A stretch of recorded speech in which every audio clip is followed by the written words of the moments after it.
শুধুমাত্র তোর জন্য। সেদিন যদি তুই আরেকটু অপেক্ষা করতে আমার জন্য, অথবা ট্রেনটা যদি আরেকটু দেরি করে ছাড়তো। কি বলতেছি, ট্রেন তো কখনো কারোর জন্য অপেক্ষা করে না, তাই আমার মতো ছেলেরা সবসময় প্ল্যাটফর্মেই পড়ে থাকে। আর ওই ট্রেনে করে নিজের ভালোবাসার মানুষ অন্য একজনের হাত ধরে চলে যায়। প্রথম প্রেমের ফিলিংস তুই আসলে কখনো বুঝবি না। তোর সাথে কারণ প্রত্যেকটা মুহূর্ত, তোর হাসি, প্রথম স্পর্শ আমার কাছে স্বপ্নের মতো। আমি এত মিস করি এগুলো। আমার কাছে মনে হয় যে আমি এখনো স্বপ্ন দেখতেছি। বাস্তবতা যদি এটা হয়ে থাকে তাহলে আমি ওই স্বপ্নতেই থাকতে চাই।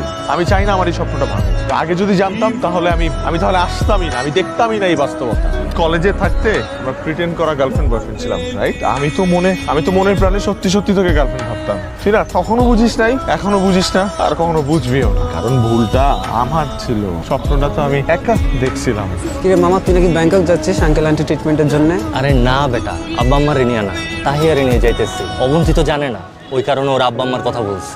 আরে মামা, তুই হেভি কর একটা জিনিস রে। কিভাবে পারিস এত মায়া সামাল দিতে? আমার